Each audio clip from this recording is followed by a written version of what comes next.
A única certeza na vida é a morte.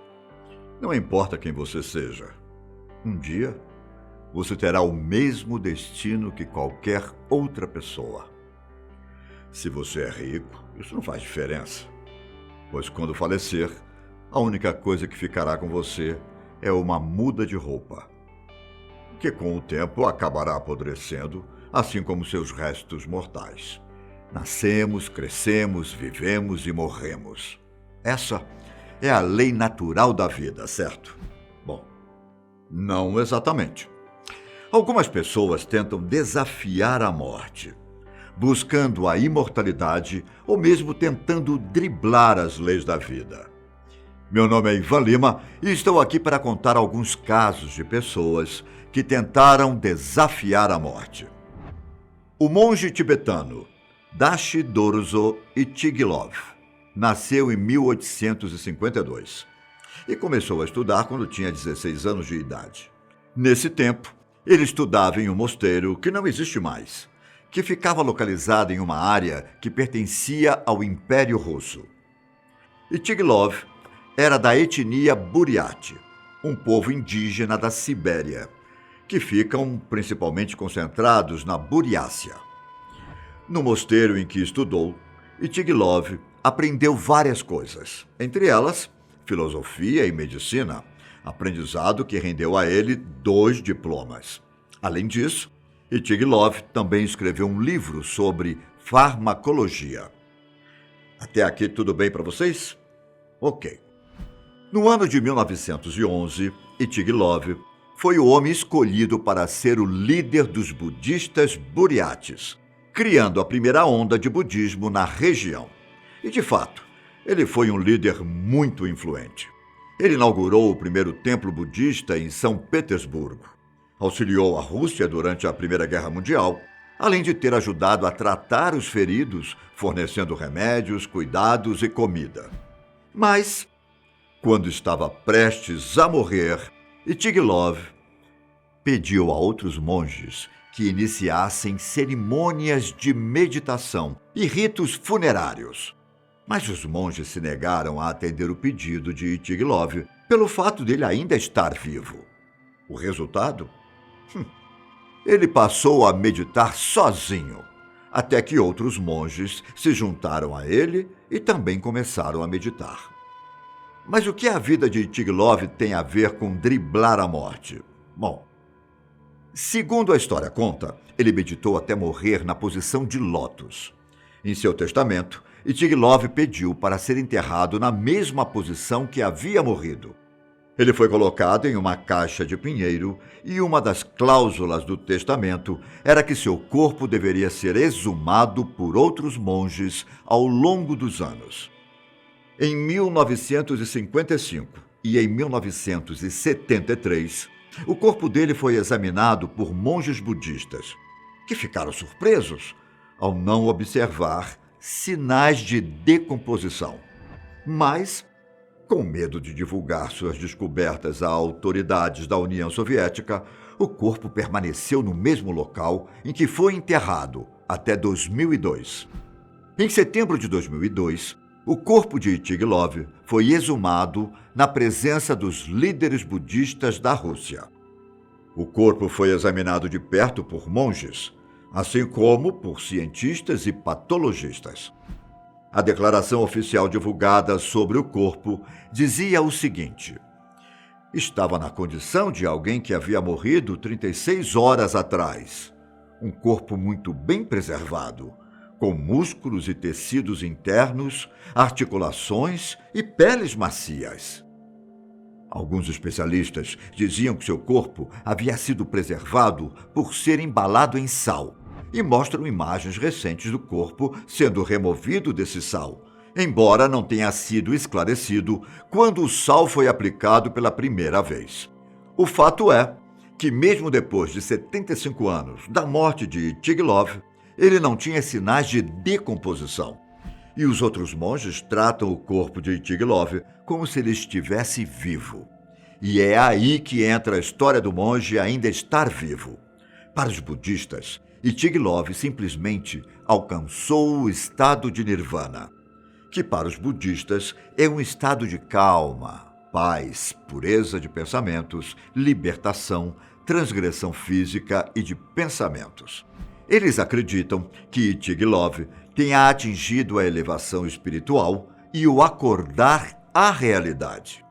Alguns acreditam que os monges que entraram nesse estado serão acordados daqui bilhões de anos, quando a humanidade precisará deles, e seus corpos estarão intactos.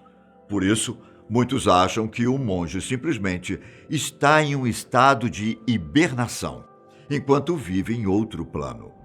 Pouco tempo depois de ser exumado, o corpo de Tigilov foi considerado tesouro budista na Rússia e levado para um templo budista. O fato é que até hoje o mistério continua. Ninguém sabe o que mantém o corpo do monge em perfeito estado, apesar de tanto tempo depois de sua morte. Em 2016, surgiram alguns registros curiosos envolvendo o corpo do monge. Imagens mostravam silhuetas humanas em 2 momentos, locais e posições diferentes na sala em que o corpo se encontra. Segundo o líder da comunidade onde ele está, não se trata de uma brincadeira. É de verdade. Fiquei assustado com a imagem e, apesar de, no fundo, ter imaginado essa possibilidade, não estava preparado para vê-la. Bom, nem todo mundo concordou que as imagens eram reais. Alguns pensam que se trata apenas de um segurança descansando, segurando suas sacolas plásticas e coisas do tipo. Será que o monge continua vivo? Segundo os meus cálculos, atualmente ele teria cerca de 168 anos de idade. Será que existe algo místico envolvendo o monge? Bom, na verdade, existe uma teoria que pode explicar o fato. Antigamente, os monges praticantes do budismo faziam uma espécie de automumificação, a fim de evitar que seus corpos entrassem em decomposição. Você consegue imaginar como esse processo é sofrido? O monge vai gradualmente morrendo de fome e bebendo uma resina e depois entra em uma câmara mortuária. Eles se alimentavam apenas com sementes de árvores e tomavam a menor quantidade de líquido possível, com o objetivo de reduzir o tamanho dos órgãos. Ao final de cada dia, os monges tocavam um sino dentro da câmara para indicar que ainda estavam vivos. Assim que o sino não fosse mais tocado, o corpo finalmente era tirado da câmara e preservado. Essa seria uma teoria que poderia justificar a preservação do corpo de Tigilov. É claro que poderia. Mas ninguém nunca conseguiu provar que seu cadáver passou por este processo.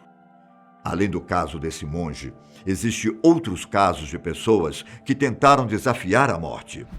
Alexander Bogdanov, por exemplo, era uma peça importante entre os bolcheviques, como eram chamados integrantes do Partido Operário Social-Democrata Russo, liderado por Lenin.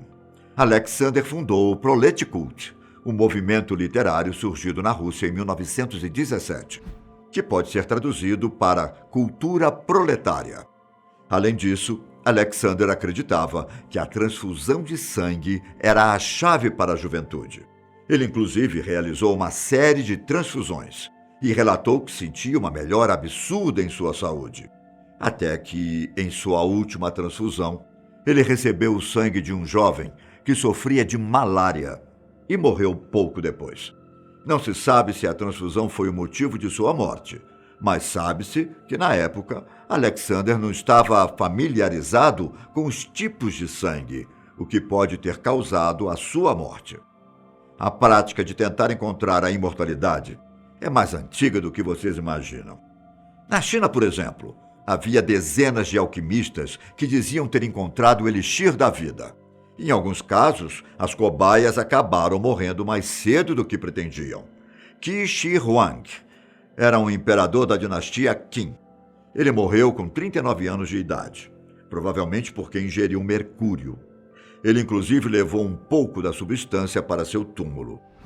Nesse tempo, muitas pílulas, poções e coisas do tipo supostamente prolongavam a vida das pessoas. Vários outros imperadores supostamente morreram devido ao fato de terem consumido pílulas da imortalidade. Só para você ter uma ideia, 5 imperadores da dinastia Tang morreram vítimas de elixires da vida, incluindo o imperador Xianzong, que, de acordo com o que se conta, ficou tão louco por causa da sua medicação que seus eunucos o assassinaram. Mas alquimistas ocidentais também tentaram criar a famosa Pedra Filosofal. E não estou falando de Harry Potter. A Pedra Filosofal seria uma substância que muitas pessoas diziam ser rejuvenescedora e que podia até mesmo transformar uma pessoa em imortal. Assim como no caso dos imperadores chineses, muitas pessoas do Ocidente achavam que o mercúrio poderia trazer benefícios à saúde, ou mesmo ser a própria Pedra Filosofal. Isaac Newton, que tentava loucamente encontrar a Pedra Filosofal, apresentou sintomas de intoxicação por mercúrio no fim de sua vida. Ele tinha tremores, delírios, confusão e insônia. Atualmente, muitas pessoas, principalmente milionários, tentam encontrar a vida eterna. Robert Miller, um discreto bilionário canadense, fundou a Future Electronics, que se tornou a terceira maior distribuidora de componentes eletrônicos do mundo. Ele tem feito bastante investimento a uma organização chamada Alcor, que pesquisa a criônica, uma técnica de congelar corpos em temperaturas extremamente baixas para preservar o cérebro. Em 2006, um homem norte-americano conseguiu ter o direito constitucional de uma suspensão criogênica antes de morrer. E depois de sua morte, seu corpo foi devidamente criopreservado. A pergunta é: será que é legal viver tanto tempo ou ser imortal? Imagine viver em um mundo onde todas as pessoas que você ama já morreram. Acho que não deve ser tão legal assim, mas cada um faz as suas escolhas, não é? Eu vou ficando por aqui. Até a próxima. Tchau.